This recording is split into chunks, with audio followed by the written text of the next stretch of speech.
So I'm going to ink up this plate, this lino block.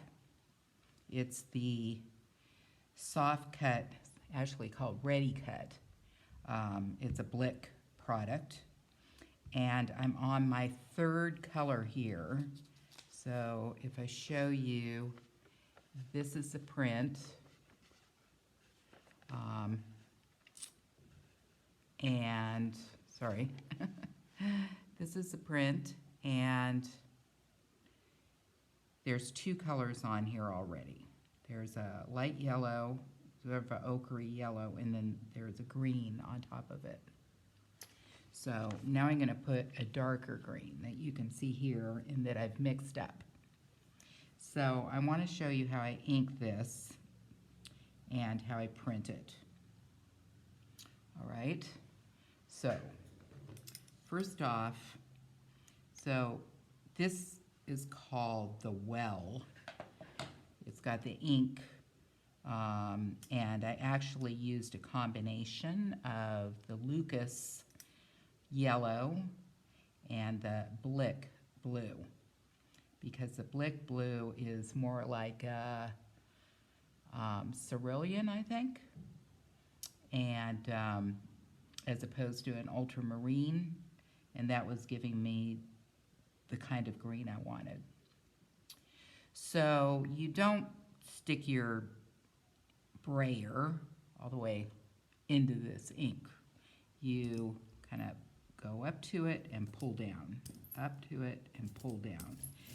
And you can see don't have much ink, it's very thin, and I'm rolling this.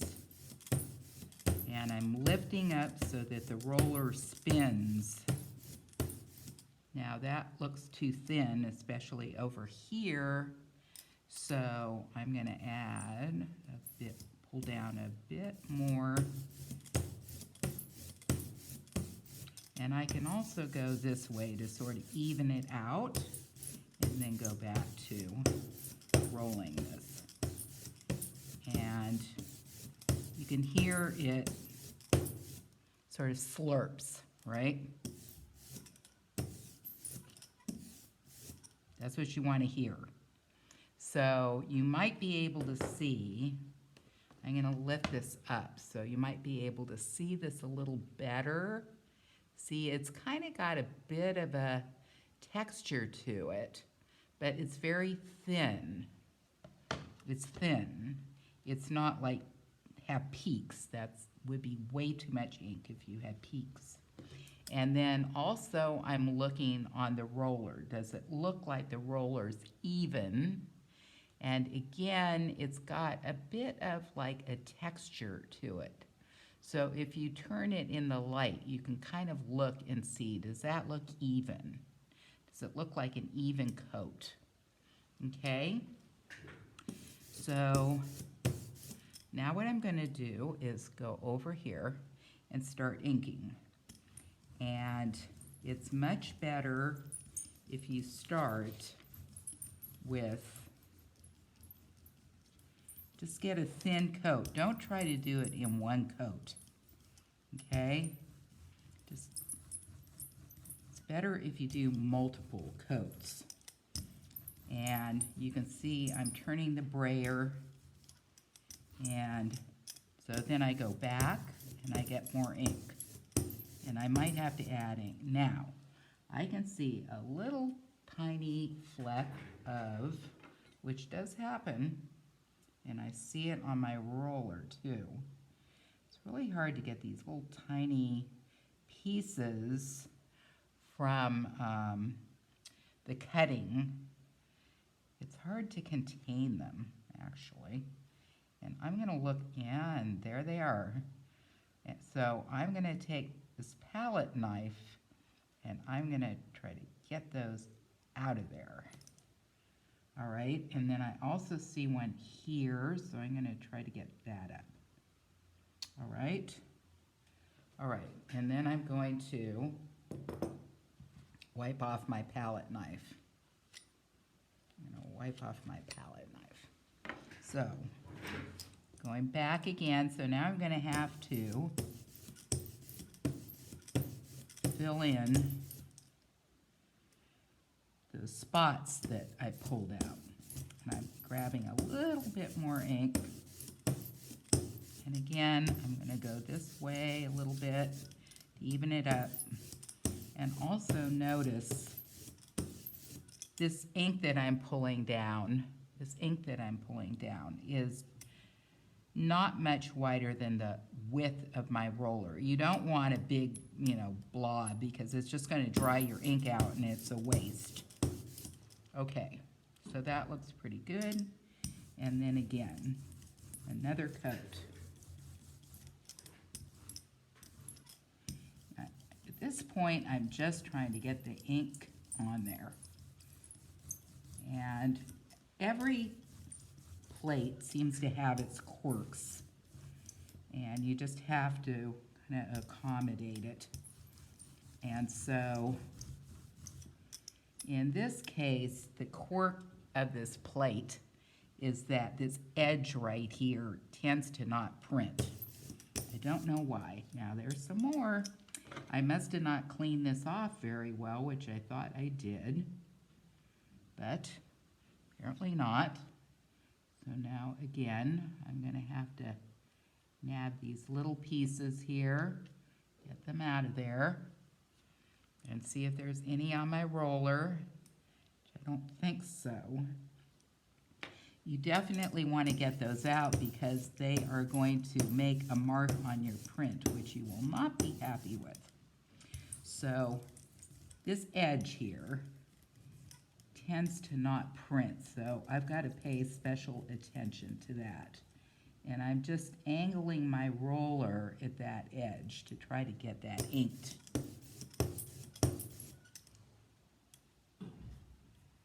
Okay, all right. So the ink is starting to look pretty good on there, so that kind of texture that you see on the slab here and on the roller, you want to look for that same texture on the plate.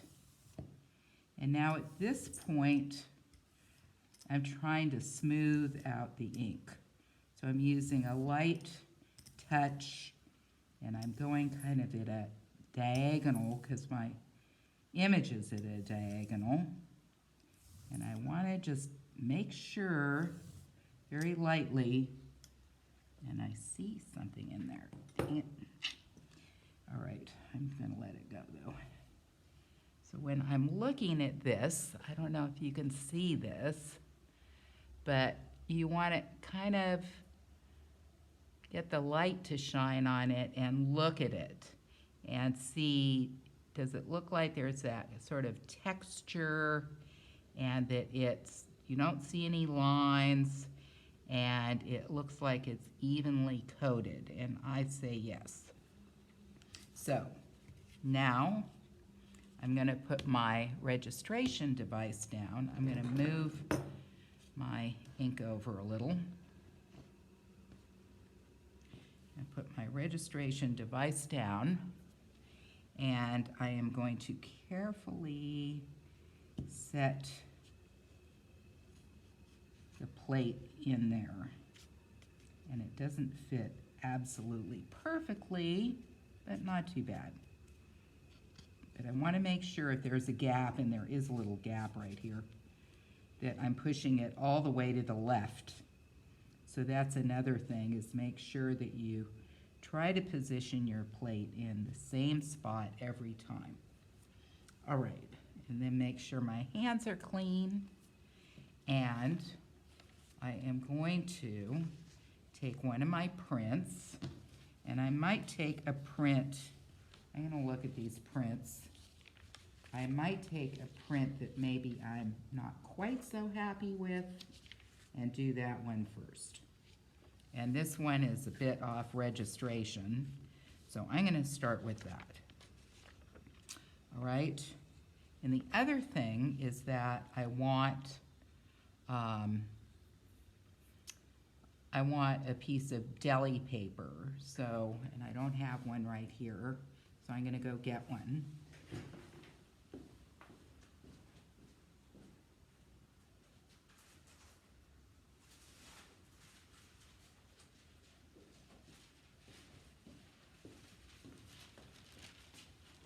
You could also use parchment paper, or you could use wax paper for this. And you'll see what I'm gonna do with this in just a minute here.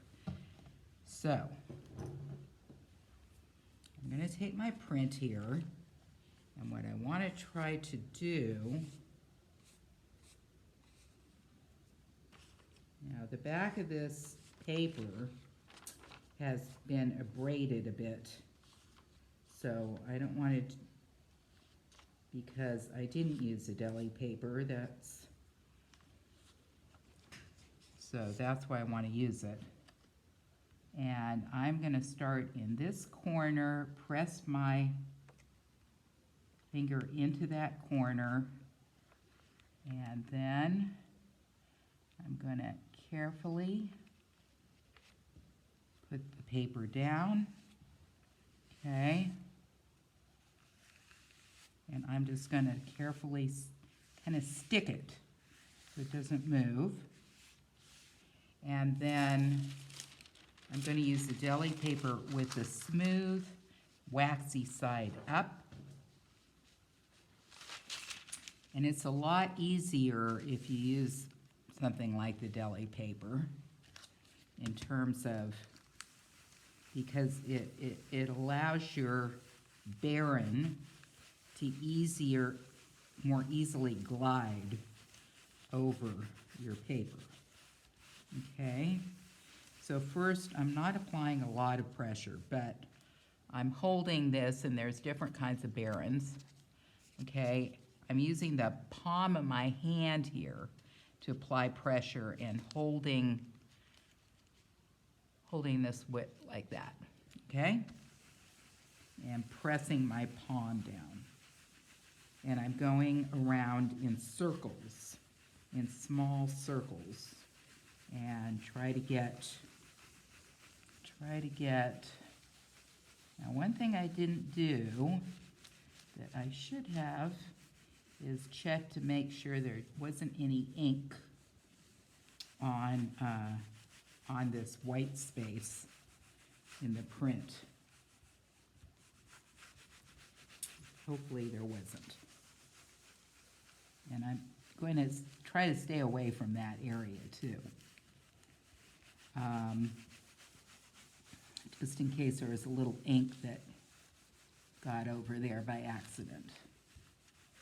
Okay, so now, the other thing too is that what I have found that's helpful here is that I'm going to use, along with the baren, I'm going to use a metal spoon. And the metal is nice because it glides really easy. But some people like wood spoons.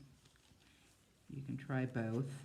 And I'm especially going around the edges so I can try to get a kind of nice crisp edge. Okay? A crisp edge. And so I'm going around the edges right now. And the other thing is that there's this, remember that edge that is sort of problematic, and I can't get the baren in this corner, so I'm trying to get it with a spoon. Okay. So I'm going along that edge there, these edges. And then I have found that I'm just going to go over the whole thing with this spoon. Small circles, okay? Small circles.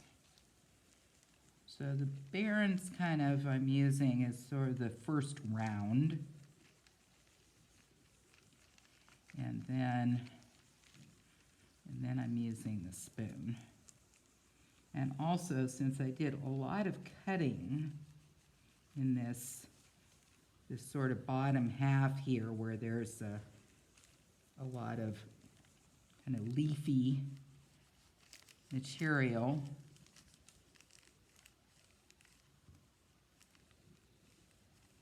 I want to really get that because I want to get that detail. So the spoon's really good for detail and for edges especially. So I want to get these little trees here, make sure I've got that, even though I am going to print those a darker green. So I'm not real concerned about that, but I do want to make sure that I get, okay, so I'm getting there, My arm's getting sore.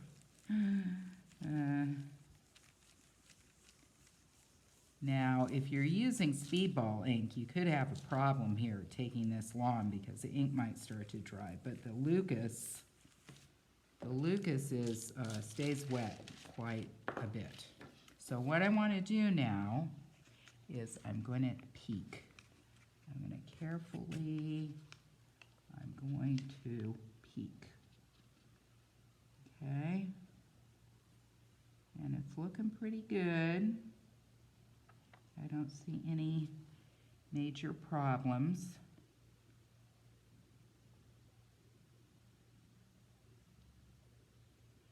I don't see any areas that are a problem. Okay, so we're good. If I did see something, now this paper tends to curl, so I've got to be careful about that. If I did see something, I could have carefully put it back down and use the spoon in the area, and there is that edge that's still problematic, but I'm not going to worry about it too much. But actually pretty happy with that. Yeah. So I could look at this and think, okay, is there anything I want to change here? Do I want to cut anything else out? Okay, especially like over here or wherever. But I think I'm pretty happy with this, so I'm going to let it go. Right. Alrighty. So again, so now I'm going to lift this off of here, put it to the side, and I'm going to ink up again and do the same thing. So, okay, so just take your time, be observant, clean things up if you feel like you have little bits in your ink, pull them out. If there's a lot of them, then you might have to start over. And ink up your plate first, and I've got it on this pad here so this doesn't slip around too much. Make sure that you've got an even coat on your slab that you're rolling out, right? And an even coat on your brayer, and an even coat on your lino. And then once you've got that, then you lift up the lino, you put down the registration device. You want to keep your registration device clean. If it gets dirty, you might, once it dries, you could put some tape on it in the area where you might have some ink that isn't where you want it. All right? Happy printing.